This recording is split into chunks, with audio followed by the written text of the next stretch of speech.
Welcome to Meet the Author, where you can join in on insightful conversations with best-selling and award-winning indie published authors. Your hosts today are Rob and Joan, who themselves are indie published authors, book publicists, and paranormal investigators with Tampa Bay Spirits, based in Tampa Bay, Florida. Thanks for dropping by. And now, on with the show.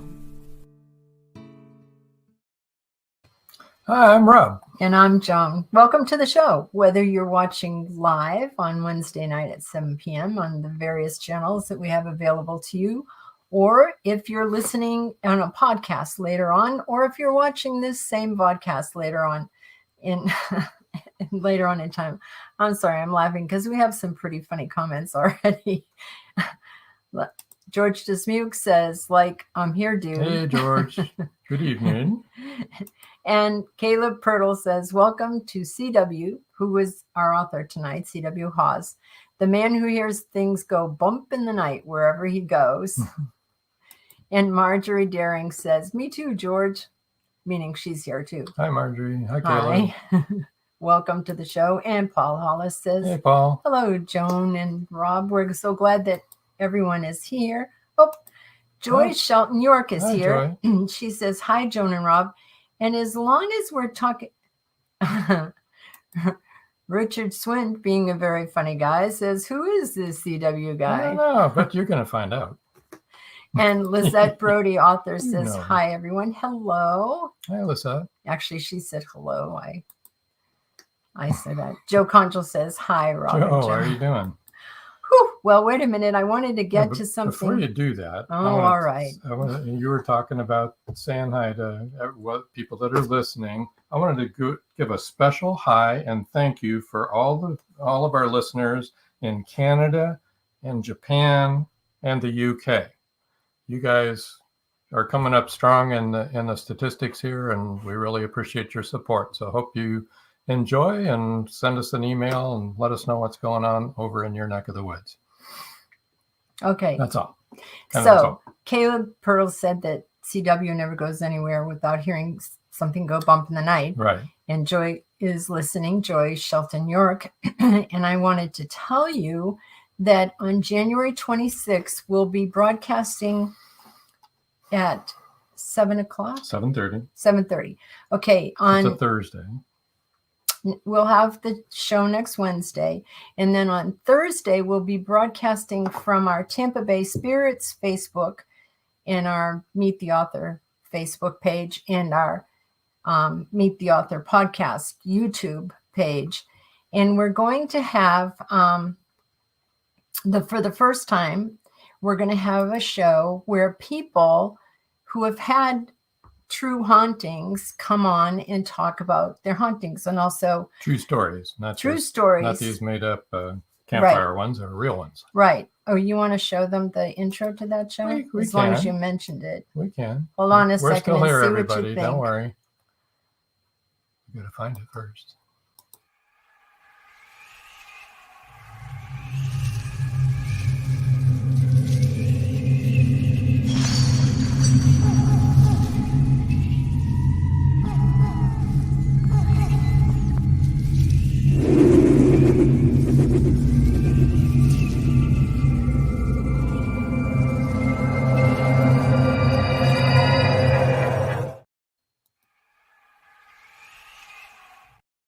It's done.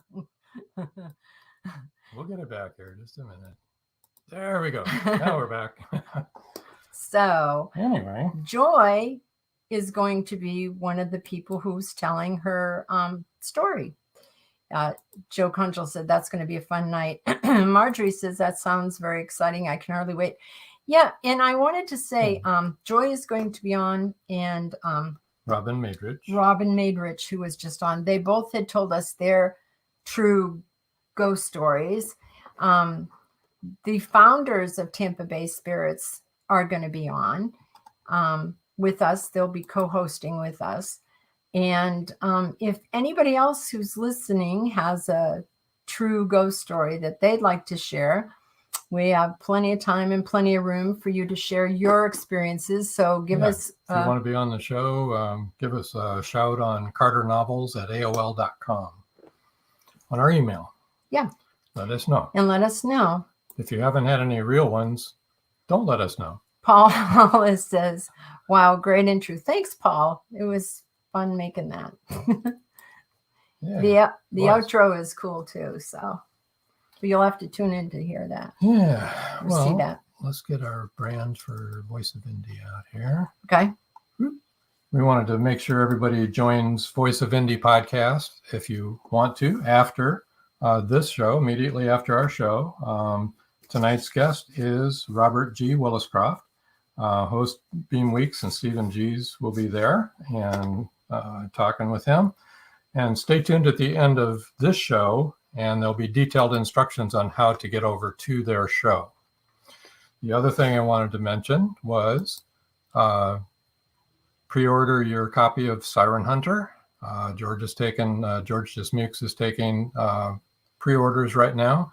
There's the email. It's Mayan Art International, with international being abbreviated INTL @yahoo.com. Just get on the list if you want to pre-order that. It's coming out soon. And what else we got?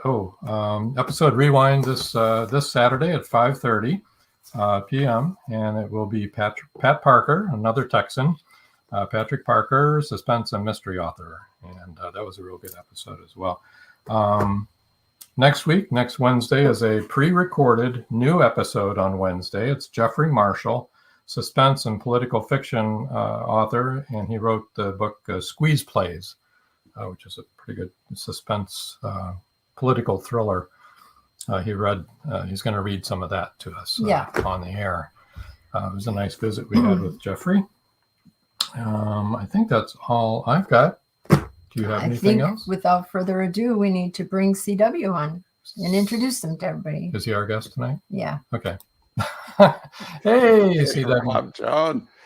How you doing? I'm doing fine. How are you two doing? Good. We're good. We're glad that you can be here. Thank you. And I'm glad to be here. Really excited, actually. Very excited. And, and I can't wait to see that show next week, because that intro is dynamite. I just love that intro. That's fabulous. That's fabulous. Thanks. So whoever did that for you, or maybe they can make some trailers for my Pierce Mostyn series. We did it. I did it. You did it yourselves. Oh, yeah. Okay. Yeah. Well, we'll have to talk afterwards about. That's why I said it was a lot of work, because we spent the morning on it. Yeah, it took several hours, but it's all in the. It's what you put into it, I guess. Yeah, great. So that's great. Glad you enjoyed it. Tell us a little bit about you. Enough here. Well, as far as personal life, I was born and raised in Cleveland, Ohio, and had a 1-year sojourn over in Pennsylvania, and then my dad got a job in Minnesota, and we moved to Minnesota, and I finished up high school in Minnesota and spent pretty much the rest of my adult life there in the Minneapolis area. And when my wife retired, we moved to beautiful, hot, humid Houston, Texas. And it is like polar opposites of Minneapolis. So no kidding. That is true. Yeah, it's just pretty incredible. So it's really hard to describe. I mean, the weather is really like the tropics. But the weather's good and bad every place. So that's that. Otherwise, it's a great area. I'm glad we're here. I'm glad to be a Texan now. And so there's that. Education-wise, I don't know if anybody's interested. Sure. My bachelor's degree was in history and political science, and I have a master's of divinity degree. So that means I guess I'm very divine. You are divine. I was just going to ask you Just that. divine. Yes, very divine. Masterfully divine. And so that's basically it. Personal life, and as far as interests, I have loads of interests actually. I love airships. I love fountain pens. Matter of fact, I like writing instruments, pretty much of any kind, and paper. And I love books. Reading's my favorite form of entertainment. So it's probably why I ended up wanting to write books. I've been a reader, I don't know, ever since ever. That was my mom's greatest gift to me, I'd have to say, is to make me a reader. So, when did you first decide to write? That's lost in the mists of time. Somewhere way back there. All I can say is that it's pretty much something I've always wanted to do. Yeah. And now there are a lot of writers who say, that's the same thing. And, they'll say how they, at age of 5, they wrote, the great American novel, and then it got lost in the rubbish or something. And, but the odd thing is I never wrote anything. My parents were actually not very supportive of anything creative. They were pretty concrete individuals, and they looked at, was it going to make money?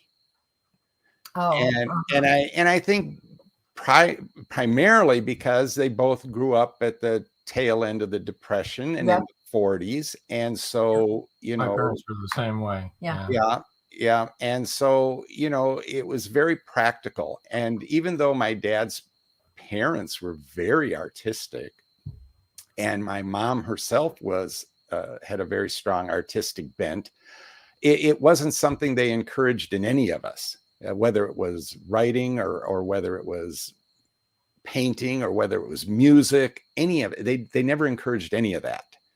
And so, what I ended up doing was telling myself stories. And I would spend hours swinging on the swing at my grandparents underneath the huge maple tree. And I would just tell myself all kinds of adventure stories and everything. It was just fabulous. It was a wonderful life. And so, and it wasn't really until high school that I actually started to write anything. And the first thing I wrote there was a play. I had gotten interested in drama, and I still love drama a lot. I wrote a play, and my drama class instructor had the class put it on for the high school over a lunch hour. So, it wasn't a huge thing, but hey, I have a publishing credit in 11th grade. So there you go. And then I wrote some poetry. Kids are always writing poetry. And my senior English teacher thought it was all crap. And I guess I have the last laugh because I've had hundreds upon hundreds of poems published in print zines and e-zines, and so, anyway. Well, my favorite is that Michael Jordan's coach told him in high school that he couldn't play basketball. Yeah, there you go.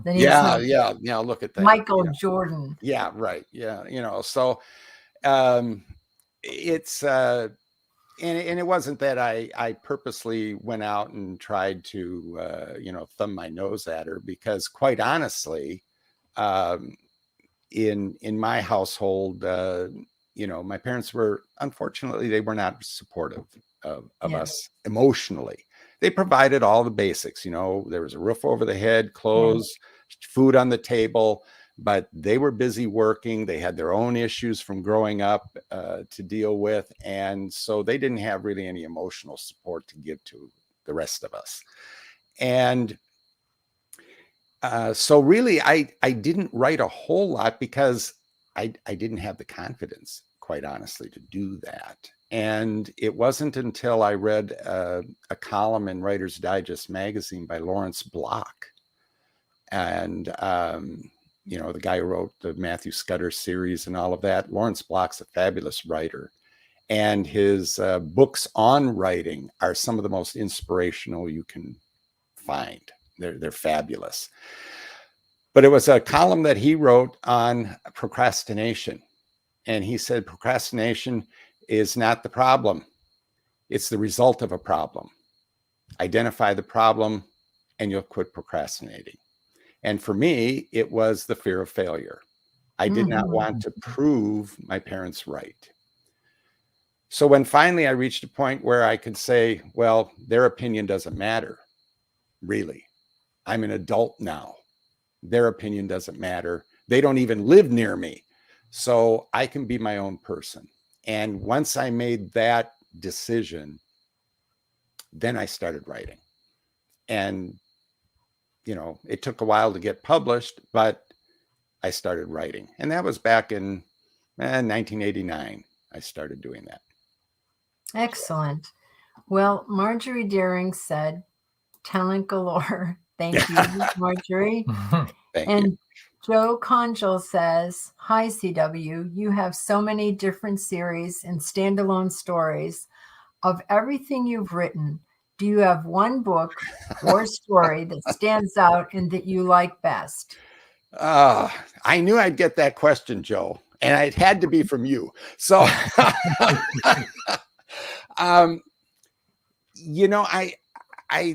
well, sometimes I ask myself that, when I look over everything, is there something here that I have that I like better than anything else? And I guess my answer is no. I like everything that I've written. That's now good. That's a good thing. It is a good thing. I think it's a very good thing. Now, does that mean that the early stuff is on par with the later stuff? Probably not. But do I regret writing any of it? No. And do I enjoy rereading it? Well, actually, I don't reread anything. I just started. In the first time in like 8 years, I've just started kind of rereading what I've written. And it was kind of a surprise. I said, geez, this stuff is making me laugh and cry. I guess that's a good thing. Yeah, it is. So, it's nice when you get further away from it, you go back and read it and you go, oh my God, I wrote that. Yeah. That's a good way to feel, right? It's because you're so tough on yourself when you're going through all the rewrites and editing and everything, Yeah, well, I don't do a lot of that. I don't. I follow the school of thought that get it right the first time, because I don't have time to do all those. That's awesome. We cannot do that. Not that I don't, proofread or anything, but I'm, these people who do like 25 drafts of their stuff. I go, oh my gosh, I'd be so sick of that book, I'd never even want to see it again. Yeah. So, it gets that way. Yeah, it does. Yes. So George has a question for you. where is your favorite place to do a book signing? Well, George, I have never done a book signing. What? What? Yes, I have never done one. Oh my goodness. Oh, you have to do one. They're Well, really fun. It's, I know people say that, and I know that I probably should. We know of one coming up in June. Texas. Yes, Texas. that's true. That's So, true. And you might have to come if down. if I can make it there, You will. if my back procedures do the trick, Yeah. I'll love to be there. But I think part of the issue is, believe it or not, I'm an introvert and I am kind of shy. Believe it or not. I can believe that. Yeah. I can believe that. And what you're doing right now is different than actually being face to face with. It is, a lot of absolutely. people. Well, With a lot of people. I mean, I can be face to face, but I'm terrible at a party. I just don't do small talk. It's like torture. I can be on a stage acting. I can be up in front of 1,000 people speaking. It none of that's a problem. But when it gets very close, then it's like, oh my God, what do I say? And I get all funny to say. and I get all nervous and everything. So they ask you all the questions you think they would ask you. Yeah. Yeah. And it's easy. And you just have a conversation with them. And yeah, I know that. But they start the conversation. That's the thing. You're thinking you have to start the conversation. You don't. Yeah. Well, they are buying your book. They want your signature. Believe me. And if they ask, they start the question. They'll ask you a question if they want to hear something. But otherwise, they'll say, "Ooh, thanks," and walk away. Hey, well, that's good. That's good. So it's something that I would like to do, and I would, people do that. They, writers go down to their local library and they have a signing, or they go to a bookstore in the mall and they have a signing. Yeah, we've done that. And so I've thought about that, and it's like I said, oh gosh, that means I have to actually talk to people. We have a bunch of comments here. And then we're going to have to break for our word from our sponsors. But first, the comments. Lizette Brody says, it's great when you enjoy rereading your own work. I can't do it. I'll want to edit everything. Try it, Lizette. I bet you would really enjoy it because you are an excellent writer. Yes, Lizette is. Joe Conjal, do you find it easier or harder to be a pantser while handwriting a book? Joe, are you telling us that CW? Yes, Joe's letting the cat out of the bag, doggone it. Yes, I am. Oh, my Lord. I am a hardcore handwriting individual. I love it's paper. 2023, right? Yes, I know. I love paper. I love pens. You said I love writing and handwriting. I hate typing with a passion. And so the answer, though, is no. I don't find it any harder because it's just what I do. I write by hand, and it doesn't matter really if I'm like typing an email and I'm trying to compose it in my head, or I'm writing the next story or novel.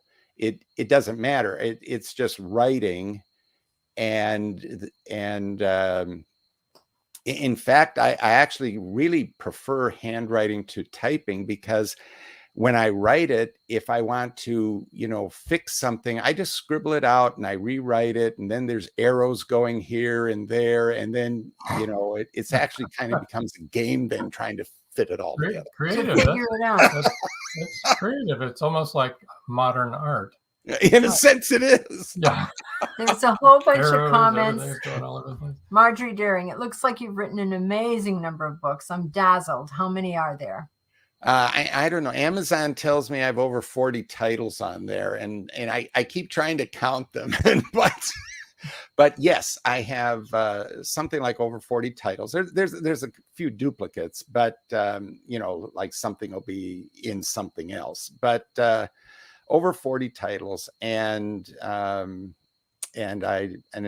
like them all. I like all those things. They're wonderful to write, and I've even gotten some people who've written nice comments, nice reviews, which is really the best part. Caleb says, most every writer I know is shy and somewhat of an introvert, so they hide among the characters in their books. There's a lot of truth to that. Very true, yes. That's because we can talk a lot on the radio doesn't mean. Yeah, exactly. And Lizette Brody says, thanks for the lovely words, Joan and CW. Yes. Well, Joyce Shelton, New York said, I couldn't survive without spell check. Well, I use spell check. I just call it a dictionary. But I do spell check actually when I type it. See, that's when the spell check comes in. Shakespeare Revisited. George DeSnook says Shakespeare Revisited. We're going to go to commercial, but we need to ask you, do you have headphones? Yes, I do. Okay. Do you think while we're on break, can you plug them in and see if you can get them to work? Feedback. Are you? Okay. Yes, I can. Okay. So right. We'll go to commercial and we'll be right back. We're having a word from our sponsor and we'll be right back, people. Go ahead. Welcome to Magnolia Bluff, Texas, a small town in the heart of the Texas Hill Country near Burnett Reservoir. A town where everyone's business is discussed at the local coffee shop. A town where neighbors look out for each other.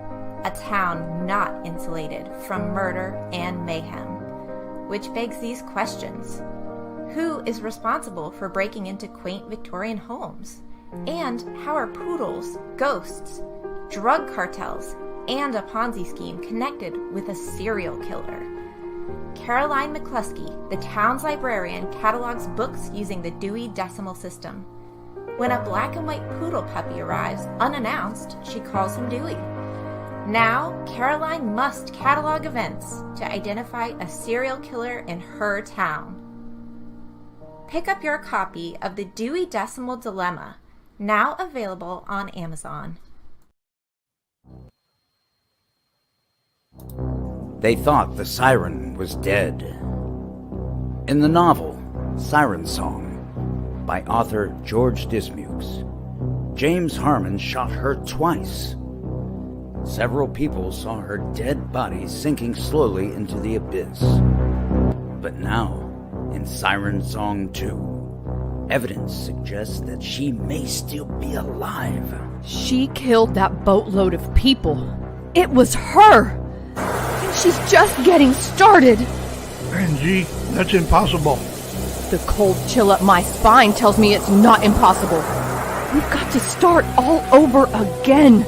And this time, do it right. Siren Song 2. The story continues. Available on Amazon, Barnes & Noble, and many other bookseller websites. Get your copy today.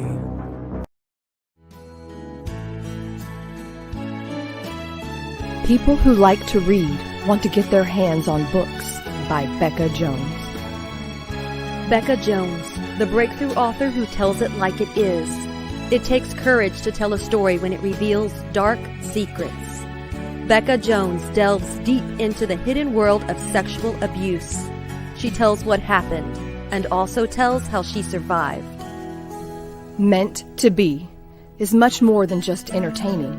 Meant to Be gives you a point of reference, hope to cling to, and becomes a guide for survival if you have suffered the same thing. Meant to Be, Becca Jones. A must-have. Meant to Be is available on Amazon, Barnes & Noble, and many other bookseller websites.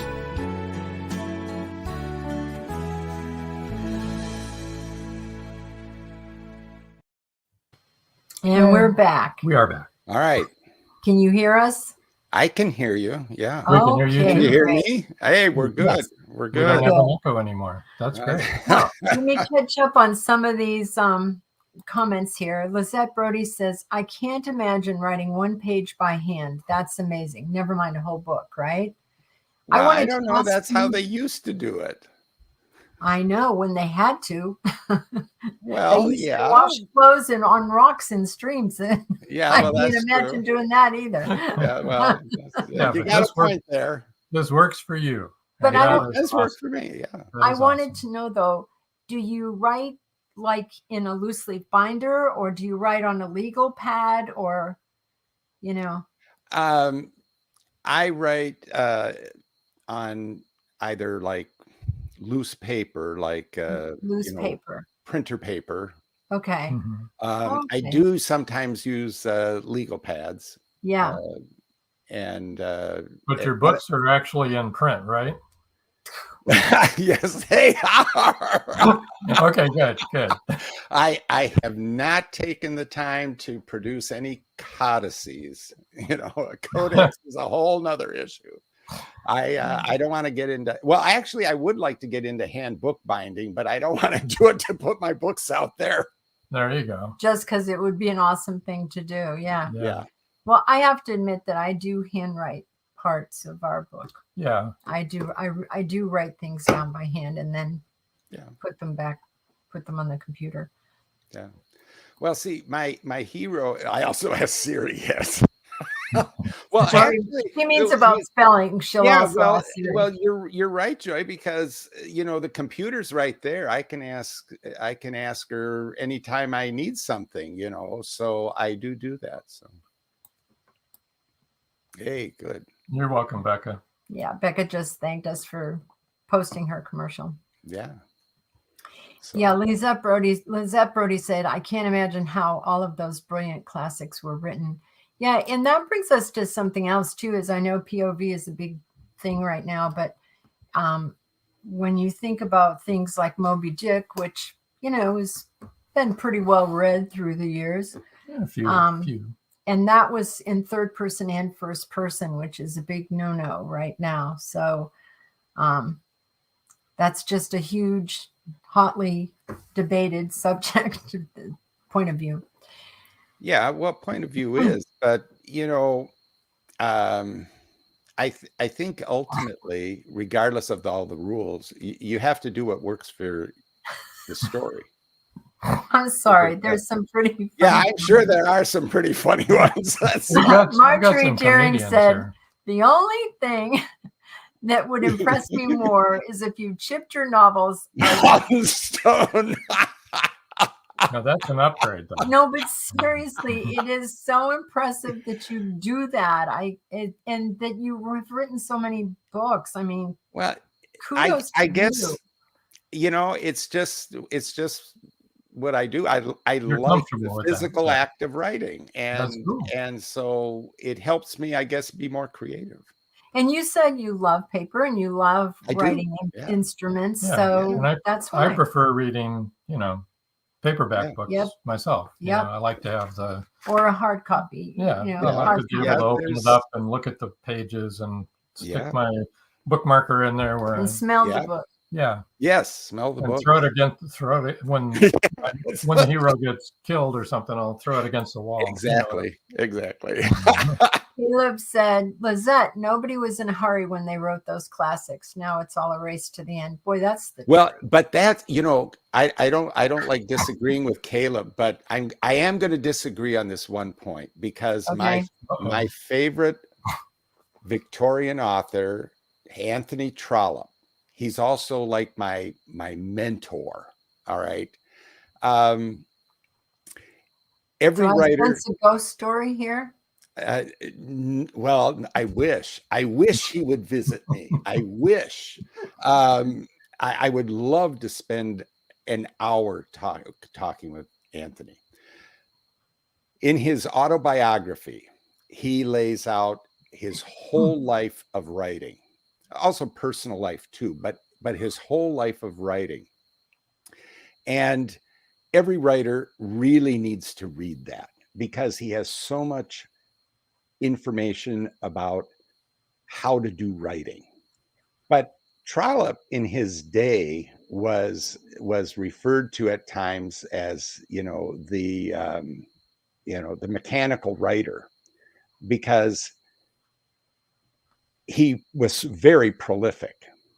And what he did is he set aside 3 hours every day for writing. That was it, 3 hours, because he worked a full-time job. So he set aside 3 hours of the day. The first half reviewed what he wrote the previous day. The next 2.5 hours, he took his pocket watch, put it on the desk, took his dip pen, and wrote 1 page every 15 minutes, 250 words to the page. When he was done in the 2.5 hours, he had 10 pages, 2,500 words, and the only time he did any kind of revision was when he looked at it the half hour the next day. And that was it. And then he just sent him into the publisher. To be clear, you do use a ballpoint pen. Sometimes. No ballpoint pens. I use a fountain pen or a pencil. Interesting. But you're not using a dip pen. I do once in a while use a dip pen, yes. Wow. That's cool. I love dip pens, actually. So that's crazy. Caleb Pearl. CW writes his horror novels on tombstones. Yeah, they're kind of slow coming as a result. So and George Dismuke says, amazing. I haven't written anything by hand since bathroom. Yes, well, there you go. I know I'm the odd one. So Lizette Brody, I Yeah. can't write by hand because it will cramp up, and because I type 100 words per minute. I don't even have to think. Wow. Hey, Lizette, if I could do what you do, I would be typing. But I'm lucky. Kidding. I'm lucky if I can get 30 words a minute. Yeah. And then my hands cramp up when I'm typing. So here's a good question too. All right, from Richard Swint. CW, how much does your background in divinity enter into your writing? Oh, thanks, Richard. Thanks a lot, Richard. I would say it really affects all of my writing.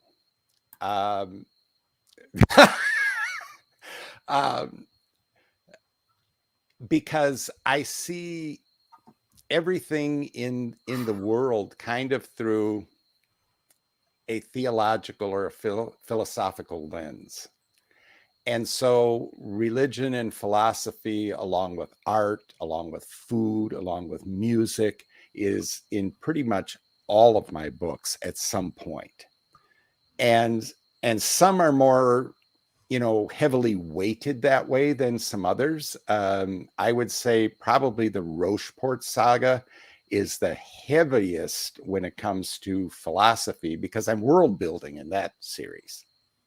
And so, there's political philosophy, there's religious philosophy, there's sociology, there's all kinds of stuff at play there. And so that's the heaviest. Well, Joe Conjal says, I bet you're glad I mentioned that handwriting thing, huh, CW? Yeah, right.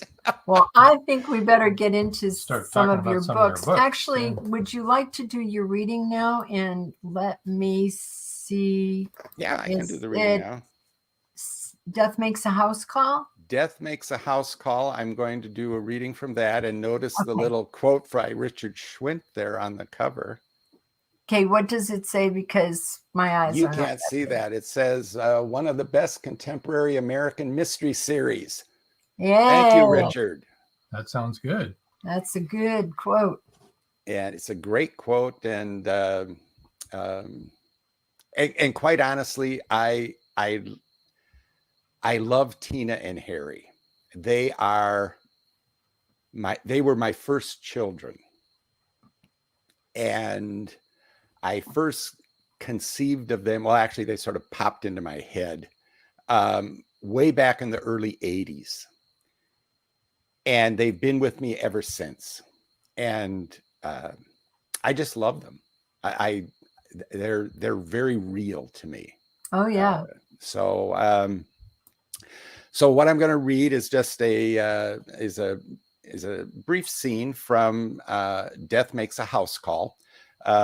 Preceding what I'm reading, basically, Tina turns down Dr. Merkman's request to take the case, and Harry thinks she's being a butt about the whole thing. And so he decides he's going to take it. They're brothers and sisters, Tina and Harry. So there's a lot of sibling rivalry and wisecracks to each other and all that in the books. I love writing them. They're loads of fun. And so Harry decides he's going to take Merkman's case because he thinks Merkman needs help, so, and they're private investigators. So that's what he's going to do. So Harry makes an appointment to meet Merkman at his house and go over the details and exactly how they're going to work on trying to solve Merkman's problem. So this is where we're at. The sun was sitting low in the western sky and would be gone in another hour. Merkman's place was a large 3-story, quasi-prairie-style home that flowed up the hillside it was built on. There were lots of older trees in the neighborhood, providing plenty of shade and an air of seclusion. The latter, I assume, being a prized commodity for many in Merkman's income bracket. I got out of my car, noting the 2 cyclists who whizzed by on a race to somewhere, and walked up the driveway to the front door. The neighborhood was fairly quiet, and I wasn't at all surprised not many were out, given the heat and the evening mosquitoes. My right index finger pressed the doorbell, while my left hand slapped at one of those mosquitoes. When there was no response, I pressed the button again. A look at my watch told me we were already a minute late for our meeting. A big Mercedes was in the drive, Merkman's car. So where was he? In the shower, perhaps? From the corner of my eye, I saw a walker on the other side of the street and knocked on the door in case the doorbell wasn't working. When the person was out of sight, I looked up and down the street and over at the neighbors. No one was visible, so I took a casual stroll around the side of the house. Nothing seemed out of place. The windows were all intact. That was a good sign. When I reached the backyard, I paused and listened. No sound came from over the tallish hedge separating Merkman's yard from those of either neighbor. Probably they were inside enjoying the comforts of air conditioning instead of God's tropical mugginess. I tried the back door. It was pulled to, but not latched. Tingles started running through my body, and I felt my skin go to goosebumps. A push, and the door swung open on silent hinges. I took my revolver from my ankle holster and slipped it between my waistband and shirt. All was quiet, and the house appeared to be empty. But as we all know, appearances can be, and often are, deceiving. A quick search revealed no one on the main floor, and nothing appeared out of order. Up the stairs I crept to the second level, and that's when I heard a sound. I stopped breathing and focused. Someone, or something, was in one of the rooms down the hall. The floor was carpeted, so unless a floorboard was loose, my approach would be soundless. I crept past a pair of rooms on either side of the hall. The doors were closed. There was another pair of doors at the end of the hall, and the one on my right was partially open. A light was on, and I heard what sounded like someone softly crying. With revolver in hand, I pushed open the door. Lying on the bed was Dr. Merkman. Sitting on the bed next to him was a woman. In her hand, a gun. Put the gun down nice and slow. She jumped up, and I dropped to the floor. There was an explosion, flash of fire, and bits of sheetrock in the air. I pulled the trigger on my snub-nosed .38. The woman did a pirouette to her right, the gun dropping to the bed and she to the floor. Out of my pocket came my phone, and I made the call to 911. Wow. Excellent. Really good. Really good. So, Whoa. We need to take a break. Okay. And then when we come back, we'll have our book giveaway and we'll talk about where to reach CW and also talk about some of his books. That would be good. Yes, I think so. Don't go away, folks. We'll be right back. Madison Jackson loved being a cop. A young girl is raped and murdered near Burnett Reservoir. Madison vows to get justice for the child. Madison travels to the heart of Mexican cartel country. She is kidnapped, tortured. Will Madison ever make it home?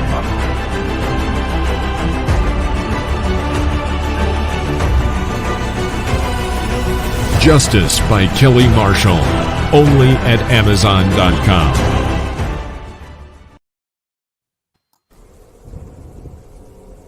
Many secrets are hidden within the darkness of the jungle. Behold, this one about a man, a woman, a black jaguar, and an ancient Maya legend. Two Faces of the Jaguar is a novel by George Dismukes that will take you deep into the jungle and capture your imagination until the last word. Two Faces of the Jaguar is book one of a trilogy. Two Faces of the Jaguar, where only the adventurous dare to read. Two Faces of the Jaguar, The Lost City, and The Jaguar's Quest are available on Amazon.com, Barnes & Noble, and many other bookseller websites. Two Faces of the Jaguar, the book people are talking about. Get your copy today.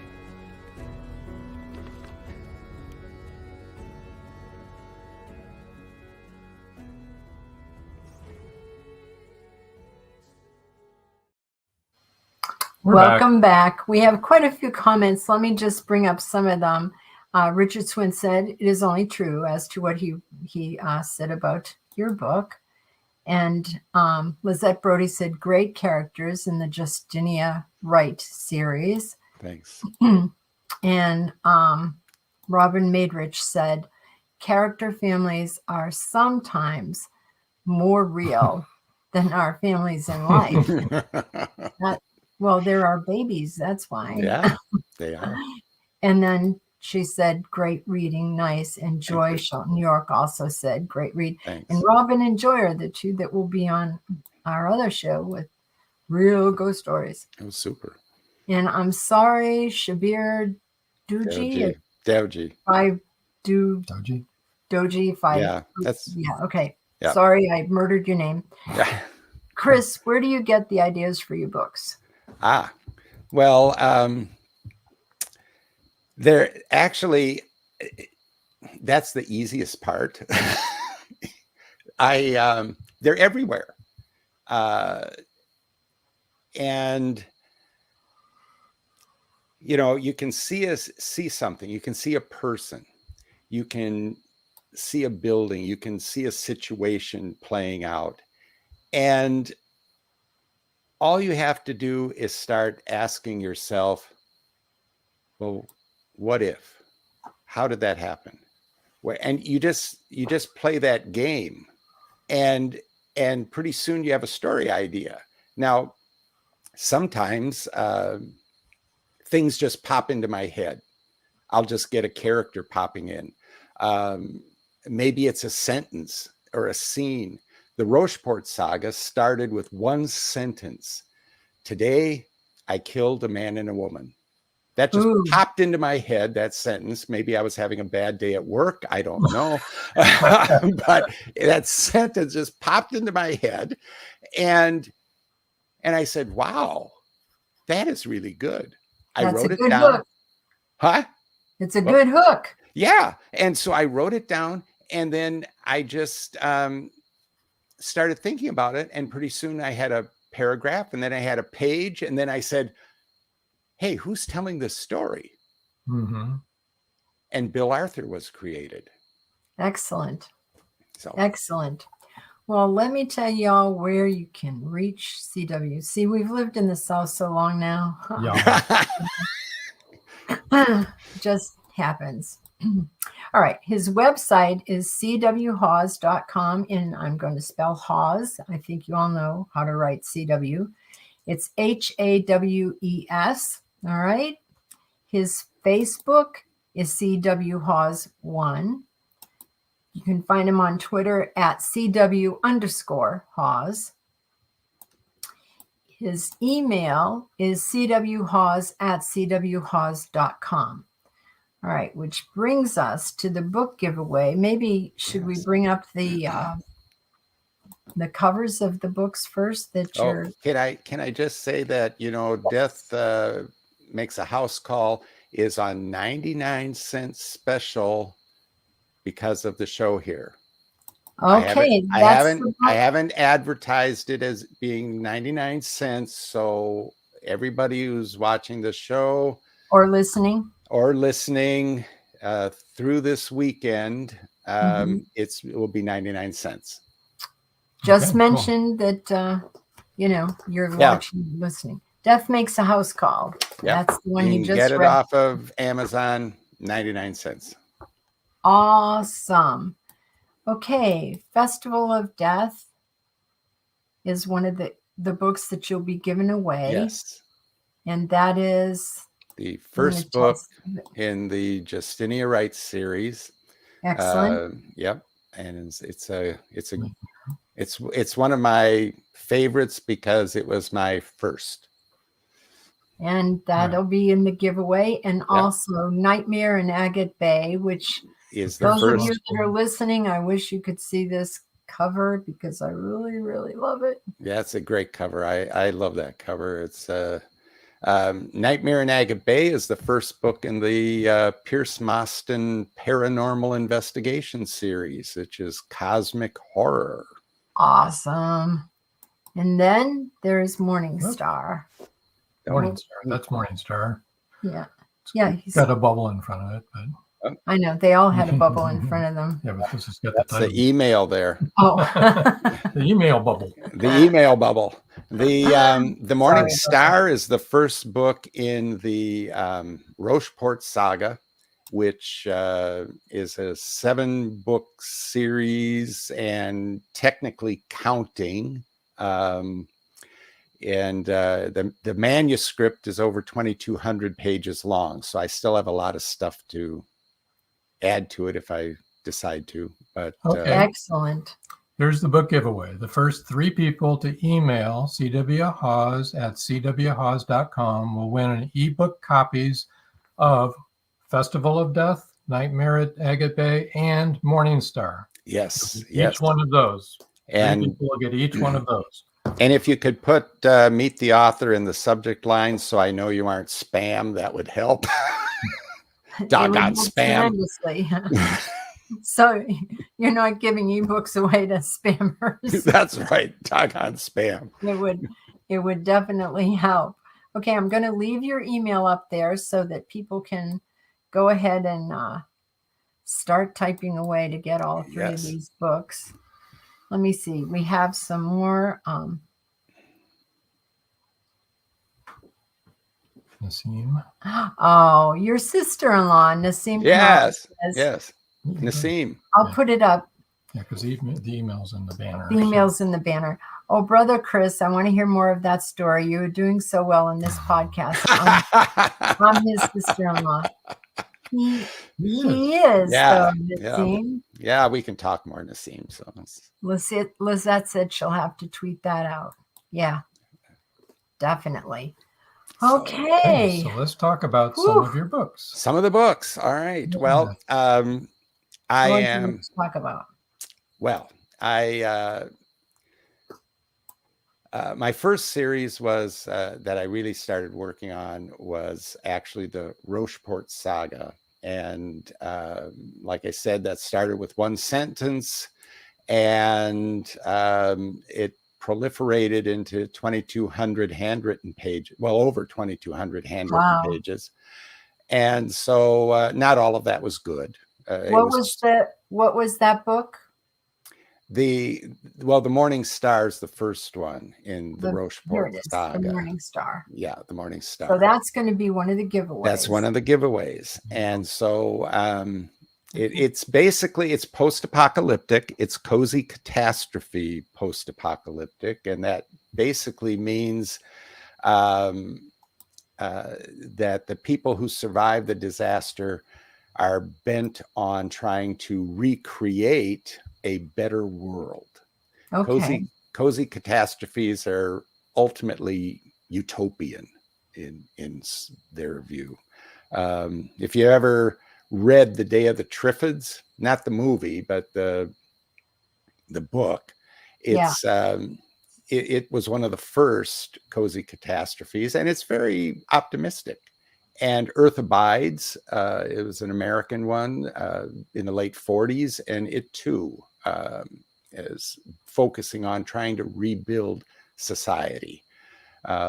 So it's my favorite post-apocalyptic subgenre, and so there you have that. And then probably my favorite series of all is Justinia Wright, because she and Harry were my first babies.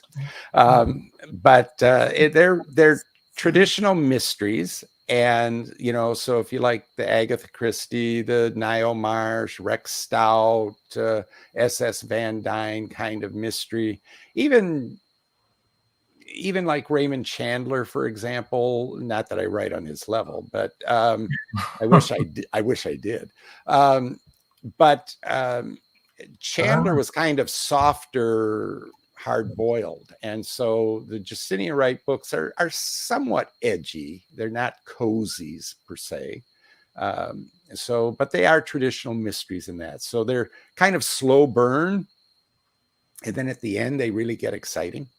So and then the one probably I have the most fun with, because it's really out there, is the Pierce Mostyn Paranormal Investigations series. And that basically came about because I was watching reruns of the X-Files. And I said, and I like the Cthulhu mythos of Lovecraft. And so I said, what if you had an X-Files type format, only they were dealing with the Cthulhu mythos? And so that's how that came about. And so it's great fun. So I enjoy writing those a lot. And then of course there's the hottest thing right now is Magnolia Bluff. And yes, Death Wears a Crimson Hat. And I know you've had, you've talked, you've had us all on the underground authors, and thank you. In 2 weeks, we're having the more. Right. Yes. Of season 2. All right. Season 2. It's going to be Linda Prittle and Cindy Davis. Yeah. Yes. Yeah. Great. All right. Magnolia Bluff is been a really fun endeavor because of the fact that it's a group project, and 9 authors are writing this series, and the only thing holding it together is really the town of Magnolia Bluff. And so each one of us have our own core group of characters. We can use other people's characters too, but we each have our core group of characters, and we each have our favorite places within the town of Magnolia Bluff. And so it's been last year was a wonderful, wonderful adventure. And so this year we're adding 2 new writers to the group and to the series, and that's Joe Conjal and Katy McNiven, and they will be contributing to the ongoing mythos of Magnolia Bluff. And then now we haven't done anything formal really for 2024. We haven't really talked about it, but I know that there were some secret backroom negotiations going on, those cigar fumed back rooms, and a lot of talk back and forth. And I am really excited to announce that you, Robin Joan, are going to lead off 2024 in Magnolia Bluff. And so it will be very exciting to see your contribution.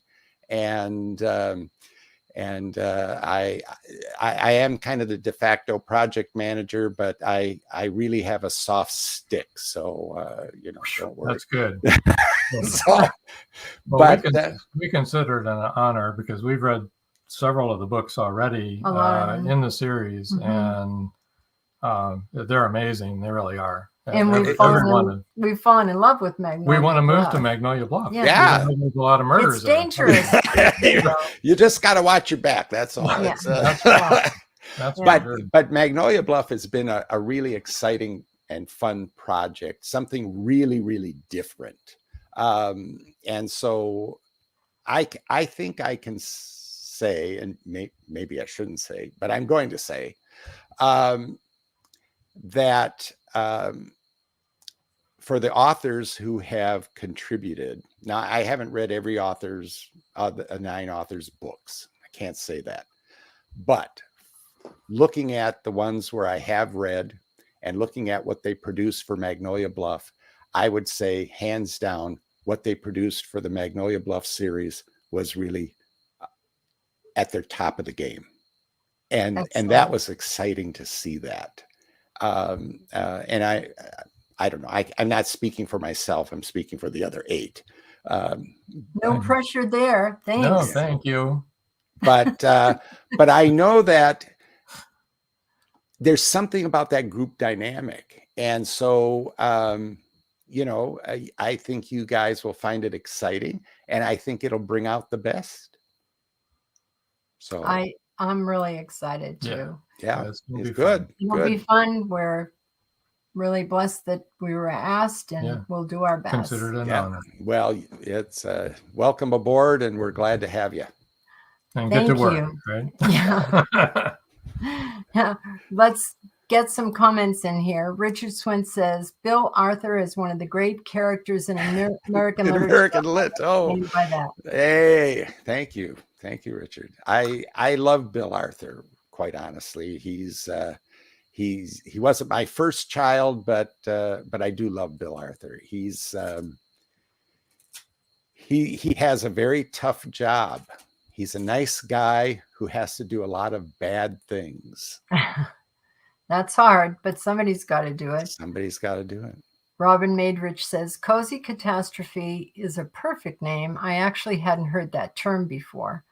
Yeah, neither had I. But it is Cozy Catastrophe. Originally, it was a pejorative term because anything cozy was a pejorative term. Well, and I this was cozy things. So. Yeah, well, it was really popular over in Britain. And, back in the heyday of the 50s when the Labor Party was in full swing. And so it was really viewed as, oh, that's just a bunch of those, what do the Brits call the toffs, a bunch of toffs who are just trying to, make it after the Big Bang.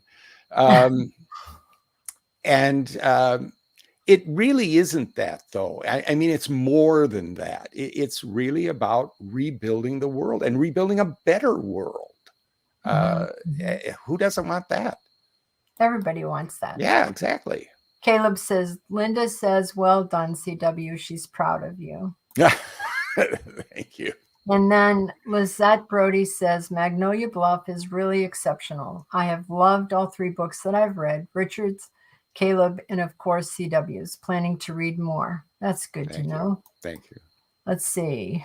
Robin Majors said, exciting news, Robin Joan. It is exciting. Yeah, it's very exciting. Excited. Very and exciting. Joy Shelton York says, I will check them out. A great concept and collaboration. It is. Rob and I have loved it since the get-go. When they first started talking about it, we were so excited. And it's been wonderful. Yeah. We haven't asked this question. It's from Joe Conjal. What genre haven't you written but you would like to? That's a good question, Joe. Let's see. What haven't I written? Well, I'm not ever going to write romance. That's not my cup of tea. That's for sure. And back in the early 80s, I read like dozens. I worked in the library back then, so I got them for free. I read dozens upon dozens upon dozens of category romances. And after that torture, I said, my God, I don't know who can stand to read this stuff. So, it's only like one of the best-selling genres of all time.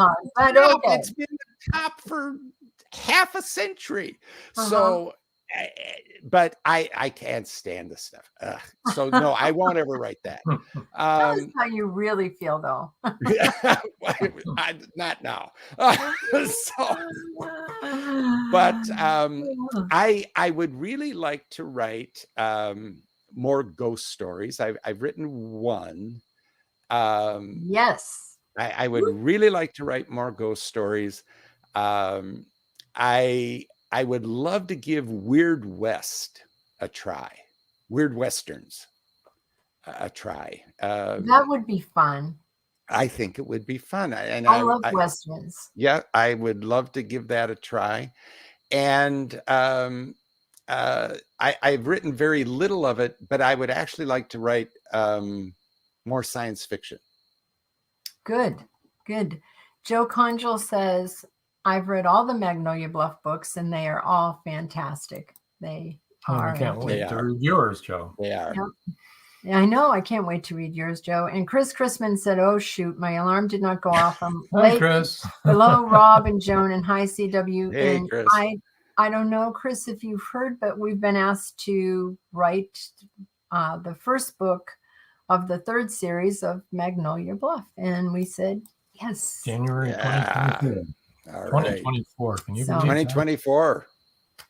It'll be here before you know it. Where's this time going? It will be here. That's insane. Will be here. So we remember when 1984 was way off in the future, and I can remember there's a book reading called 1984, and it's like, that's a long, it's a long way away. Yes, I remember reading 1984, sitting there in school and thinking, geez, way off in the future. What is life going to be like then? And then I remember I remember reading Arthur C. Clarke's 2001, and I thought, I don't know if I'll even be alive. Jeez.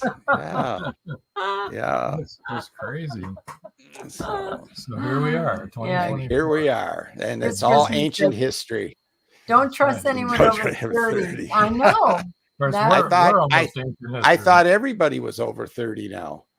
Oh, yeah, I think so too. This is funny. Caleb Pirtle says, Cozy Calamity. Well, Joe Conjal said, where are the flying cars? Yes. Where are those flying cars? They're talking about them. I used to watch the Jetsons every now and then, and oh man, I wanted a flying car. The doorbell on Meet the Jetsons, it was part of their song, actually. Bum, bum, bum, bum. That's the notification on my phone. I saw a film clip the other day that some company was doing where they were Japanese, or I'm not sure whether it was German or Japanese or wherever it was. It wasn't in the United States. There's this car, and they've got it looked just like a regular, a real car. A regular Toyota or something, A real car. All of a sudden it was going straight up, and floating. And then flying away. And then floating very slowly forward, and then, but you couldn't see anything underneath it. You couldn't see any fans or anything like that. You could see tires in the undercarriage, but turned out it was a balloon. A balloon. Yeah, it fooled everybody. It was crazy. It looked just like a car. I mean, it was shiny. It had this. And the owner of the company is standing there saying, yes, we are selling these cars all over the world. People are buying them all over the world. And he's talking about it like it's a real car. It's like, and then he goes, my gosh. They use them for advertising. They're balloons. And we're like, they're balloons. Yeah. That makes sense. Yeah. Crazy. But yeah. It's great. Chris Chrisman wants a jetpack. Okay. Yeah. Joyce Shelton York said the Jetsons. Yeah, the Jetsons. They were the best, man. Weren't they? So what do you got coming up? Do you have anything on the drawing board at the moment? I always have stuff on the drawing board. Quite honestly, one of my favorite pulp authors, H. Bedford Jones, he had 4 typewriters in his workspace, in his study, and when he got stumped on one, he just moved over to the next typewriter and started working on the next story. There you go. And so I said, that is brilliant. Great. That's a wonderful model. So I have more than 4, because that's the advantage of doing it by hand on paper. So you don't have to buy a lot of typewriters. I don't have to buy a lot of computers or anything. So yes, I have a Pierce Mostyn that is written, and I'm just debating on whether or not I want to bring it out standard or if I want to try a Kickstarter. So I have a Pierce Mostyn. I have half a dozen Justinia Wright mysteries, all half baked in the oven. Wow. And I have a new, I have 2 occult detectives that I'm floating around. And one, I have a story written, and I'm halfway through another story. That one features a ghost who is the detective. And then the other is a brother and sister team who investigate the paranormal, the occult. So I have, those in the kind of up on the front of the stove, and then on the back of the stove, well, we won't go there because there's so many of them. But I have a bunch of ideas. I have a weird Western idea that I've been toying with, trying to come up with some ideas to do that. And so wow, lots of stuff. So you got a lot going on, right? So well, I'm retired. What else is there to do? We're busier in retirement than we ever were. Exactly. But it's all fun. Well, for me, I say it's 90% fun. Yeah. So it is. Okay. Life still happens, though. Life happens, unfortunately. Yeah. Joe Conjal says 4 legal pads. 4 legal pads side by side. There you go, Joe. Except he has more like 10 or 12. I know we're running kind of late, but I would like to run through your covers because your covers are just awesome. I mean, sure. I think I like every one of them. And I'm sorry, the folks that are just listening to the podcast can't see these, but you have ancient history. Yeah. Fun. Of course, we've already looked at Death Wears a Crimson Hat. We've already looked at Festival of Death, which has a very film noir kind of. Yeah, exactly. Color. It's really great. In the Shadow of the Mountains of Madness. Mountains of Madness. That's a long title too. Yeah, it is. Yeah. And there's that creature that's on the Nightmare. That's the same creature, right? Yeah. Okay. Yeah. And then we've got Morning Star. We already looked at that one. We looked at Nightmare. There's the creature. And then this one I kind of partial to. Yeah, he's a retired air traffic controller, folks. So he put a plane in the cover, and he's there helping. you go. All right. But it says Rand Hart and the Pajama Putsch. Yes. Okay. The Pajama Putsch actually was a real event in Brazil in the 30s. And so I just fictionalized it for this book.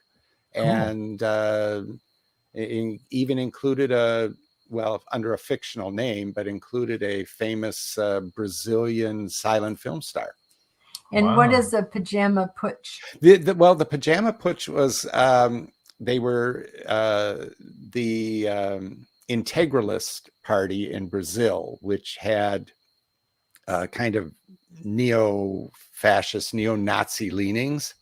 Wanted to overthrow the Brazilian government because the Brazilian government had promised them to be part of the government, but then reneged on that.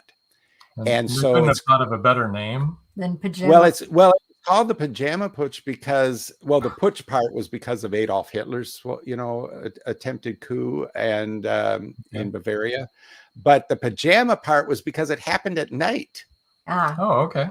It happened at night, and they tried storming the president's palace at night, and so they lost, and so they were it's called the Pajama Putsch because it happened at night. Cool. Then we have a blimp, which I like. It's a rigid airship. It's not a blimp. C.W. Hawes, Take to the Sky. I'm sorry, it's rigid. I certainly, being married to a air traffic controller, have seen a lot of them, and we've even seen them going down the highway as the pilots were going from point A to point B, to tell you the truth. And C.W. Hawes, To Right or Wrong. To Right or Wrong, yes. That looks good, too. Right. Actually, Joy, if you're still here, it reminds me of you and your cousin. Yeah, right. Her cousin would play chess with, chess or checkers with the inmates in the jail because her father was the sheriff. And I'm quite sure her father did not know that was going on. No, didn't know that was going on. Okay, and that was Death Makes a House Call. And then the feeder. Okay, that's when this is the same creature, right? It's it right. looks very ominous here in the feeder. And the feeder is not available in stores. You can only get that by signing up for my mailing list, which I believe you put it down below at least on the YouTube page. It'll be on the YouTube page. Yeah, the link to sign up for my mailing list. Sign up for this mailing list, for sure. And there's the other one that you can get for signing up for the other mailing list. Vampire House is a bunch of Justinia Wright stories. It does include one of my favorite Justinia Wright stories, Vampire House. Awesome. And that one came about because I learned there's such a thing as vampire lifestylers. Oh, yeah. I never knew that. Oh, yeah. But and I said, oh, my gosh. Never been to New Orleans much, have you? No, I haven't. So my grandmother was born there, but I've never been there. But and when I learned that, I said, oh, my gosh, I got to write a book. Could you tell us the address to both of your mailing lists real quick? They're kind of long. So they're kind of long. Right. Yeah. So I don't have them memorized, unfortunately. But if you want to, you can always email me if you can't find them and I can direct you there. Yeah. Yeah. If you want to get on, I'd love to have you on the mailing list. So let's see. Chris Chrisman says retirement is for the birds. Yeah, we're birds. And he also says, I love the H.P. Lovecraft touch. Interesting. Yeah. Yeah. And Lizette Brody goes, how have I never seen Take to the Sky before? I don't know. She's still here. Yeah, Joy, that kind of reminded me of your book. what happened in your book, not the cover of your book. Because the cover of her book is a bloody shoe, because it's the bloody shoe affair. Joe Conjal said, you have a creative mind, fun. Oh, Joyce said, you have a creative mind, fun show. Joe Conjal said, are all of your covers done by the same artist? We know the answer to that. No. No, they aren't. An indie author who is no longer writing, Ben Willoughby, did the Pierce Mostyn series covers and did ancient history. The Rocheport Saga was all done by my wife, and the Justinia Wright covers were all done by my wife, except for the Vampire House cover. That was done by Crispian Thoroughborn, who does the Magnolia Bluff covers. And so those are my cover artists. Cast of thousands. Casts of thousands. Just like the New York Times bestsellers. That said, she never saw that cover ever. Ah. Yeah, and it's a good cover. You've seen it first here. Yeah. There you go. And let's see, how far have we gone over? Oh my goodness. 21 minutes. Oh. That's okay. That's all right. No problem. Any other advice or anything you have for other authors that you might want to bestow? Yeah, I knew you were going to ask that. So I've been racking my brain and thinking about what kind of an answer would I give for that. And I guess the first thing I would say is I think writing is easy. Now, I know there are those who disagree with me, but I think writing is easy.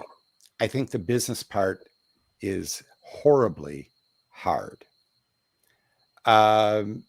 Because most of us aren't business people who are authors, or creative types even. We're not business people. We don't think that way. So it's hard work.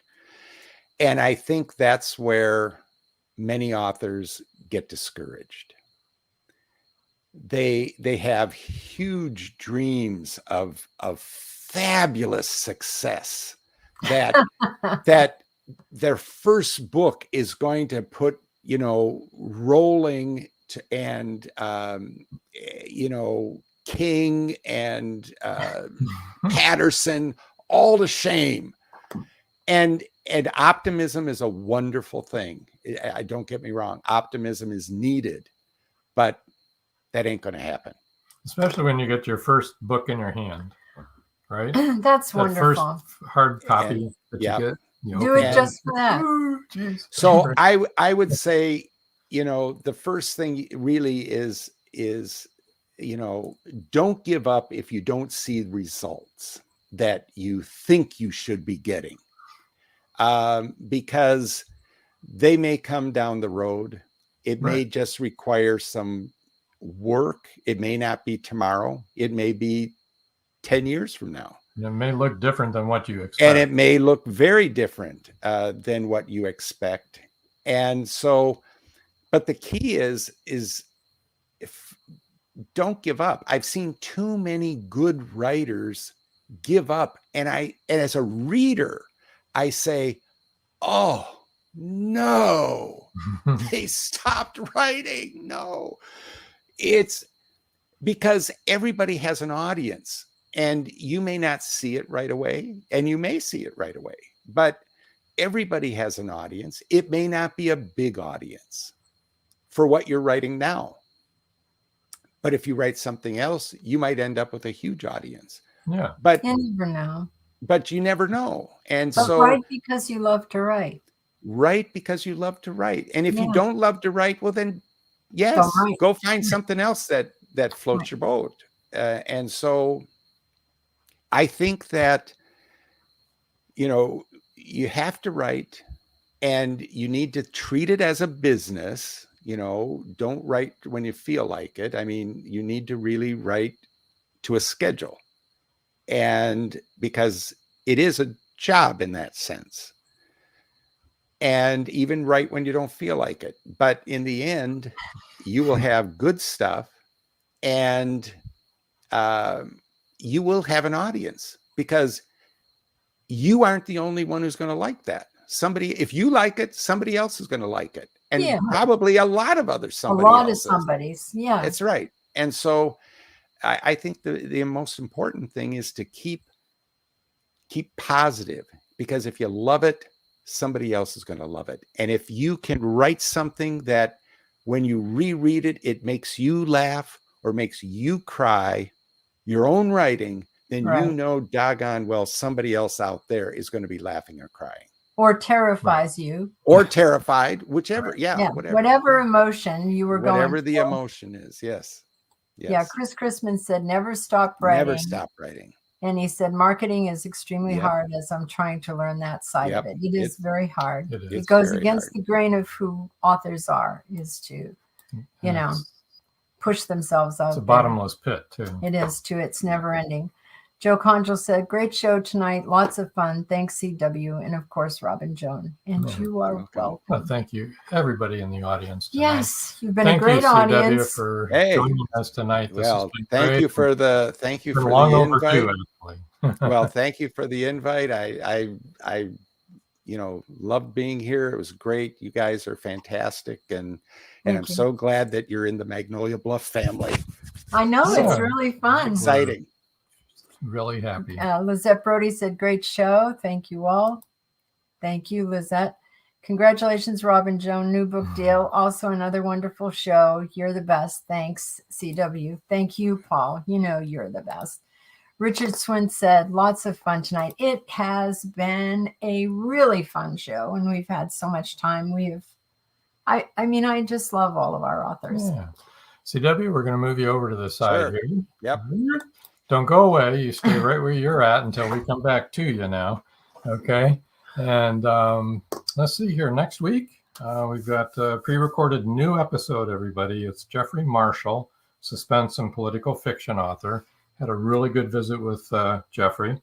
And that's next 1 week from tonight, right here where you're watching right now. And then the next night on the 26th is Haunted Campfire Tales, live streaming for the first time ever. And our guests are going to be Joy York and Robin Madrich, and maybe some more guests. Yeah. We've got some other people. Email us if you've got a true story. If you have a true, something happened to you with a ghost. Doesn't need to be long, just a couple of minutes. Just has to be true. Yeah. And we'll watch our post. We'll have it out there where it's going to be and how to get there and all that. So, and then 2 weeks from tonight, we're going to have the next Magnolia Bluff. Linda Pirtle and Cindy Davis. Cindy Davis, book 10 and 11. And that'll be episode 9. Actually, book 1 and 2 of the second season, but 10 and 11 in the whole series. In the whole series. So, gosh, this has been a nice show. It's great. Really enjoyed it. I hate it to end. Yeah, really, right? So let's see here. Where are we at? I guess until next time. That's all, folks.